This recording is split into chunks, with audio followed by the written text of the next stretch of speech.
Belezas são coisas acesas por dentro, tristezas são belezas apagadas pelo sofrimento.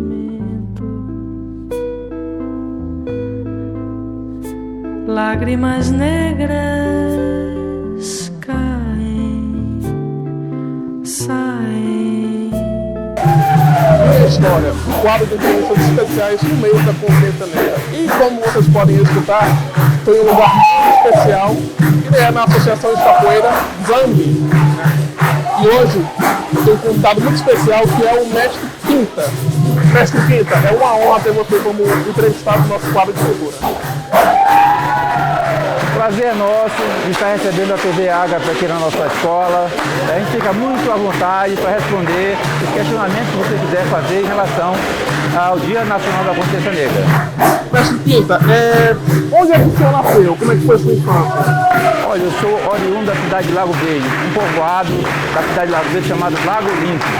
E de lá eu vim para cá, para Bacabal, com 1 ano de idade. Eu sou naturalizado bacabalense. E aqui eu me criei, estudei e comecei a fazer essa cultura linda que todo mundo conhece, que é a capoeira. Como é que foi a sua introdução à capoeira? Teve alguma inspiração? Alguém te levou para treinar? Sim, a minha introdução na capoeira foi por meio do professor. Um professor, era um garoto ainda, que chegou recém-chegado de São Luís na década de 80. E aqui eu namorava com a irmã dele. Por acaso, fui lá fazer uma visita para a namorada e encontrei lá ele treinando com um sobrinho dele. O nome dele era Almir Capoeira, conhecido como Almir Capoeira. E aí eu fiquei olhando aquela brincadeira, aquela coisa que eu não entendia o que era e perguntei, o que é isso aí, rapaz? Ele disse, isso aqui é capoeira. Ele recém-chegado de São Luís. Eu disse, eu poderia treinar essa capoeira com você? Ele disse, pode. E assim a gente começou treinando com ele no fundo do quintal da casa dele. As primeiras aulas foi ali, foi pouca coisa, desde de uns 3 meses mais ou menos de estudos com ele, na prática da capoeira, era mais prática mesmo, não tinha muita teoria, enfim. Aí depois ele retornou para a cidade dele e eu fiquei em Bacabal, praticando o que ele tinha me ensinado, sabe, e buscando evoluir com o passar do tempo. E aí, mais tarde, conheci o senhor chamado açougueiro, o mestre açougueiro, o nome dele era João José, que foi professor, que foi a primeira escola de capoeira aqui de Bacabal na década de 70. Ele chegou aqui para trabalhar como engenheiro agrônomo e aí ele formou um grupo aqui próximo da Praça Silva Neto. Acho que ninguém lembra mais disso, foi na década de 70, há muito tempo. E aí, depois disso, ele foi convidado, assim que foi formado o Centro Social Urbano aqui de Bacabal, ali na BR, onde hoje é o CAPES, e lá o Estado montou uma escolinha de capoeira para ele dar aula, que era um projeto do Estado, os Centros Sociais Urbanos no Maranhão. E o Bacabal foi contemplado nessa época com esse Centro Social Urbano. E exatamente lá eu remeti para esse local para ele começar a continuar o aprendizado como mestre açougueiro, o seu João José. Tá? E aí, passado o tempo, ele foi embora também, aí eu fiquei aqui, dei continuidade e até montar o meu primeiro grupo aqui na cidade de Bacabal, com o nome Escravos Bantos de Angola, em 1983.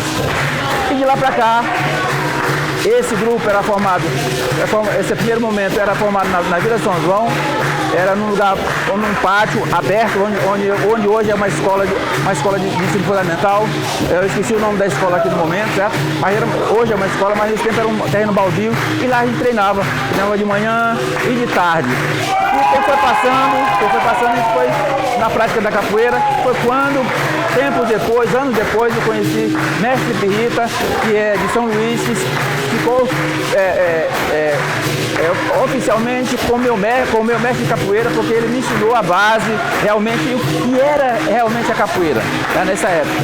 E aí, fiquei treinando com ele, e ele me formou como aluno, me deu uma graduação de aluno formado, e depois me formou a contramestre, por sinal, em 1996, eu fui formado mestre de capoeira aqui em Bacabal, lá no auditório da AABB. tá? Foi ali que eu fui formado a mestre de capoeira. E lá pra cá não parei mais. Estamos aqui, criamos primeiro o grupo Escravo Banco de Angola, depois surgiu a Escola de Capoeira Zambi, lá no bairro Vila São João, na Rua 10, casa 74. E lá informou a Escola de Capoeira Zambi. Muito tempo depois, 3 anos depois, a gente formalizou a escolinha, que era um grupo informal, numa instituição formalizada como Associação de Capoeira Zambi, com CNPJ e tudo. Gente, para quem não sabe, houve um período na história do Brasil que a capoeira foi considerada crime, por incrível que pareça.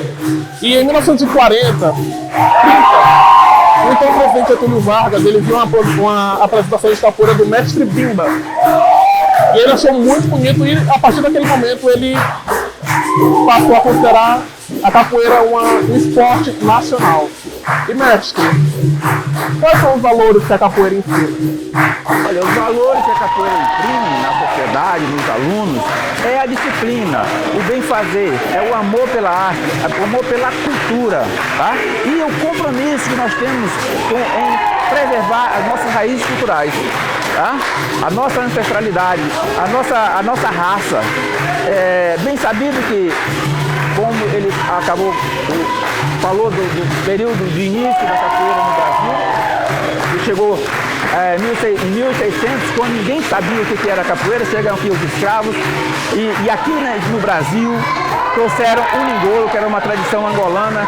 Esse ningolo, que parecia uma dança, mas também era um jogo de pernada, pela necessidade de libertação, o negro transformou em luta para se libertar do cativeiro. E assim formaram vários quilombos, e um deles foi o Quilombo de Palmares, que foi o maior quilombo do Brasil. E lá no Quilombo de Palmares, Zumbi se tornou a figura central, porque se rebelou contra aqueles que queriam torná-los escravos novamente. Zumbi subiu a cadeira de rei, e aí Zumbi permaneceu no Quilombo depois de por mais de 50 anos, e ele morreu pela liberdade. Por isso que nós consideramos hoje o Dia da Nação da Consciência Negra por causa de Zumbi. Zumbi que foi esse cara. E a capoeira veio nesse pacote, porque a capoeira fazia parte da estratégia de guerra, da luta de emboscada que o Quilombo tinha. Justamente para também defender os capitães do mato, né? Exatamente, defender os capitães do mato. E a capoeira, depois de que encerra-se o período da escravidão, a capoeira é proibida por lei. E não podia se fazer prática de praticar a capoeira. Essa prática permaneceu ali. A capoeiragem ficou, quando surgiu essa lei, depois da escravidão, eles ficaram quietos, sem mostrar muito, porque se fizessem capoeira, eles iam submetidos ao trabalho forçado na Ilha Fernanda e de Noronha, por mais de 6 meses, muitos não voltavam de lá, entendeu? E então o capoeira se retraiu por um período. Foi na década de 50, Bimba, capoeirista, angoleiro, começa a praticar capoeira e é convidado pelo senhor Getúlio Vargas para ensinar, para mostrar a capoeira dele, porque ele criou um sistema, um ritmo, uma forma nova de capoeira, que ele via que a capoeira Angola, a capoeira então praticada, chamada capoeira de velhos, que hoje a gente conhece como capoeira Angola, nesse período é considerado como capoeira de velhos, só os velhos praticavam. E aí, mestre Bimba cria um outro estilo, uma movimentação juntando batuque, que ele aprendeu com o pai dele, que é um esquema de luta, com as artes marciais, e juntou tudo, tá? E com a capoeira que ele conhecia, e formou a luta regional baiana. Essa luta regional baiana, ele começou a disseminar na região dele ali, tá? E essa luta regional baiana, mais tarde ficou conhecido como capoeira regional. Então ele é conhecido como o pai da capoeira regional no Brasil. Então ficou Bimba com a regional e a capoeira de velhos, onde mestre Pastinha, também um antigo capoeirista da capoeira Angola, ele colocado na frente para contrapor ao estilo que estava se desenvolvendo na época, a regional estava se disseminando aquela prática que era nova, inovadora para a juventude da época, e Pastinha, juntaram-se os mesmos de capoeira Angola e colocaram Pastinha na roda, chamaram Pastinha para participar. Pastinha até tinha largado capoeira já, nesse período, certo? Ele já estava muito velho, mais de 70 anos, e chamaram ele para essa roda de capoeira, e quando chegou lá, por ele ser um cara desenvolvido, mais estudado, um pouquinho, colocaram o Pastinha como representante da capoeira, da capoeiragem daquele período, certo? A capoeira de velhos. E aí Pastinha, pelo fato dos negros escravos, da maioria que aportaram no Brasil, terem chegado aqui de Angola, do país Angola, Ele colocou o nome Capoeira de Angola por esse motivo, pela origem dos negros que vieram da África. Mas a capoeira foi criada aqui no Brasil pela necessidade de libertação. Como é que também o senhor acha que hoje em dia a capoeira ainda é vista com uma forma pejorativa, vítima de preconceito e até mesmo do racismo? Sim, não deixa de ser, né? Porque tudo aquilo que a classe dominante percebe como uma atividade oriunda da África é uma atividade marginal. Mas ao momento que o povo começa a tomar consciência, tomar conhecimento, se desenvolver e evoluir, ela deixa de ser uma cultura daquela raça que eles querem embranquecer aquela cultura para eles tornarem deles, tá entendendo? Mas a capoeira é isso. Hoje ela está nas universidades, nas escolas, em todo canto do Brasil, no mundo inteiro, tá? Hoje, se eu não me engano, faltam apenas 2 países para fechar o ciclo da capoeiragem no mundo inteiro, tá? Nós temos aqui exemplos sair daqui de Bacabal, aluno nosso que hoje está na França, com trabalhos belíssimos lá na França, tá entendendo? E em vários países que ele toma conta desse trabalho na Europa. Eu tive o privilégio de ir lá, né? Me levaram lá, que eu não podia ir. Ele me levou lá, mostrou o trabalho dele, é um trabalho maravilhoso, e a sociedade aceita lá na França, entendeu? E ele tem trabalho na Rússia e outros cantos. E outro aluno que saiu daqui hoje está nos Estados Unidos, é o contramestre Javali, está lá com um trabalho também de capoeira. E assim, muitas pessoas que saíram daqui, iniciantes, e daqui foram embora e lá se evoluíram através da capoeira e hoje estão sobrevivendo de capoeira, partindo aqui de Bacabal. E a gente vê que essa questão da discriminação, do racismo, ela é oculta, mas existe sim. O que a gente tem que fazer é estar lutando sempre, para não perder o foco. Essa escola que está hoje aqui, tem mais de 30 anos que nós estamos aqui nessa luta, nessa caminhada, tá? E foram gerações e gerações de capoeiristas que se formaram, foram embora e assim, outros abandonaram, outros são pais de família, estão cuidando de suas famílias, pelo exemplo da capoeira, tá? A questão do respeito, da disciplina, tá? Isso são coisas que a gente imprime aqui no dia a dia e o bem fazer, ajudar a comunidade, porque esse nosso trabalho aqui é um trabalho social. A gente não cobra mensalidade, o aluno vem para cá, a gente trabalha com projetos culturais, certo? Com editais públicos, e assim que a gente mantém essa escola funcionando, que é uma estrutura dessa aqui. Tá entendendo? Se não tivesse recurso, não estaria funcionando, tá entendendo? E a turma aqui, todo mundo treina gratuitamente. Imagina que essa turma tá todo mundo de uniforme bonitinho, é a escola que dá. Muito esforço. Pois é, a escola que dá. Eu agradeço muito pelo seu tempo, por ter disponibilizado espaço para você ter uma entrevista para esse quadro especial da TV Ágape. E eu agradeço você que acompanhou essa entrevista inteira. Mestre, o senhor tem uma mensagem para deixar para a população de Bacabal?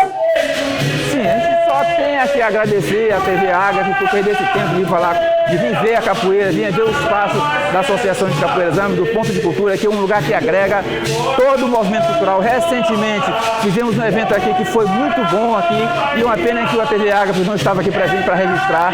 Fizemos aqui uma feira de arte que ficou bem na porta, chamada Saberes Ancestrais, e aqui aconteceu o 6º encontro das culturas populares de Bacabal.